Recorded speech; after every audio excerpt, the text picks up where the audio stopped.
guys, it's Ariana here from Stories at Sunrise, and I'm here doing a new video.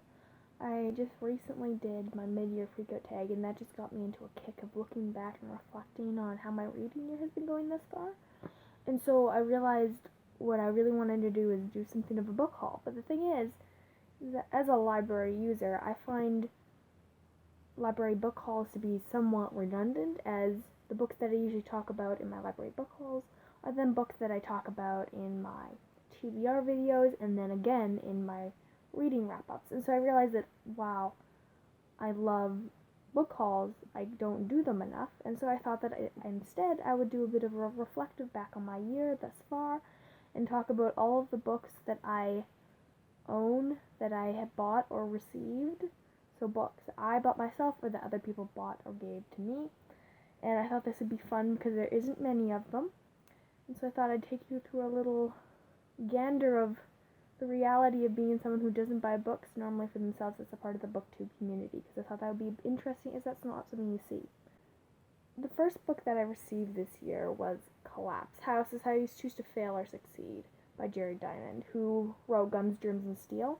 The reason that I asked for this book initially is because I've read Guns, Germs, and Steel, and I love that book. I think it's really fascinating in its scope and its ability to discuss history, archaeology, biology, agriculture, and all of those facets together. I find really fascinating and really interesting, and I love that book. I've read it a couple times now.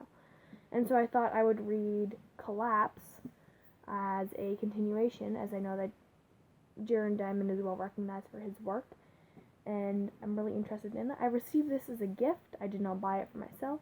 As you will probably notice, I haven't bought a lot of these books for myself. And I'm really excited because this book is supposed to follow a bit on the heels of Guns, Germs, and Steel. So Guns, Germs, and Steel primarily focuses on how our societies came to be as they are in the present, with more of a historical focus, while this book looks more at how and why societies and empires collapse. And that's something that I find really interesting. That initial interest was sparked a bit by my first university history class. My professor is a really fascinating man, and the collapse of society, specifically the Roman Empire, was something that he had studied, and so hearing a bit about his passion about it kind of sparked an interest for me. And so, combined with the fact that I find this topic interesting, and I think that Jared Diamond is a really interesting writer, at least from the one book I've read from him, I'm really excited to read this book. I haven't gotten to it yet, and I'm really thankful that my mother bought it for me. The next two books I'm going to talk about together because they're similar, and I've talked a bit about them both before, I believe, on this channel, so I just think I'll go through them a little bit. So one of them is The Indwelling Life of Christ by Major Ian Thomas, and the other one is Classic Christianity Illustrated by Bob George. So I received both of these books from a friend. We discuss our faith a lot together, and so he has a lot of these sorts of resources that I didn't know about as much, and so he gave them to me. This book is more of a daily devotional, and then this book is not as purposefully designed as a devotional. It just has this collection of like 50 lessons in it. I really enjoyed both of these books, as I've read both of them as well. I've read The Indwelling Life of Christ twice now, actually. For a more of an introduction to Christian thought, I would start with Classic Christianity Illustrated, because it's a bit of an easier read, and the language is less technical, it's more practical application. And then I would start with this if you're looking to get more into a more complex understanding. It's really interesting, and I really enjoy Major Ian Thomas's work, and I will be reading more of his work in the future. Staying on the religion train, here I have Holding Faith by Cynthia Rigby. I bought this for myself, but that's for a specific reason. As you can see, this book is tabbed, and that's because this is actually a textbook for a course that I took in university in my first year, Intro to Christian Faith. And I love this textbook so much that I'm choosing to keep it, even though I don't have to. That's how much I love this book, and I highly recommend it. It has an excellent overview of core Christian teaching from primarily a Protestant perspective, so keep that in mind. And I really loved how it talks about various Christian doctrines from a accessible narrative, yet never dumbing things down. This is designed so it can be used as university text, though you don't have to, as there are questions in the back that you can work through and all that. I love this book.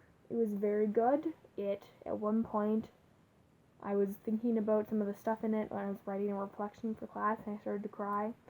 So I really love Cynthia Ribke's writing. I haven't looked to see if she has any other books, but I'd be interested in reading them because I think she's a really fascinating and articulate writer. So if you're looking to get into more of a book style on Introduction to Christian Faith, I'd recommend this. And that's all the Christian books I'm going to talk about in this video. On a different tact, the next book I'm going to talk about I also bought myself, and that is Persuasion by Jane Austen. This is the Penguin Classics edition. I'd seen these all over BookTube because there's lots of people that collect classic editions of various types, and I preferred personally the Penguin Classics edition. I'm an old-fashioned person, and if you've seen in my other videos, you'll know that I talked about this in my mid-year book freakout tag.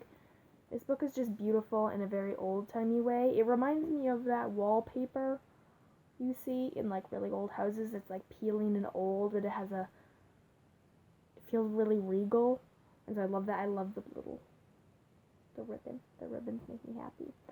And I'm really excited to read this. I love Pride and Prejudice by Jane Austen, her most famous work. And so I'm really interested to see if I like her other works or if it's just tied to the specific story that I like. I don't know really anything about Jane Austen, so if you have an opinion on Persuasion, I'd love to hear it. Though don't spoil it for me. I don't want to be spoiled because it's so easy to be spoiled about classics. But I'm really interested to read this. I want to get more into this sort of literature. I want to read the Bronte sisters. I haven't read any of their works, and I just find this type of writing, this upper class, vaguely snobbish British people stories of drama and marriage, to just be really fun. And although they're not easy reads because they're written in a different style than modern people are used to, I really enjoy it, and they're a really fun little romp. The last book I received this year was from a friend, and it's a little bit different from what I normally read. It's 12 Rules for Life by Jordan Peterson. As you may or may not know, Jordan Peterson is a controversial figure, but he's a really interesting person, and as a psychology professor, from his work in psychology, I have a lot of respect for that, even though, of course, with some of the issues surrounding his opinions, I won't get into that. But I have a friend who's a big fan of Jordan Peterson's writings, and so I received that from him. The 12 Rules for Life is also called An Antidote for Chaos, that's the subheading. And the thing I find really interesting about this book is that it's organized into essentially 12 essays with 12 rules, obviously from the title, about how to create order and be responsible in your own life. I have a lot of interest in the way that Jordan Peterson writes. I've heard it's quite good. I haven't really read any of it yet, but that's something that really interests me and I'd love to engage with in the future, and that's something I'll probably want to read this summer. So that is all the books that I received this year. I know for some of you this probably seems like nothing, and for other people it's like, wow, you have so many books, but these are all the books I've actually received this year, and I'm really excited to go through them with you guys.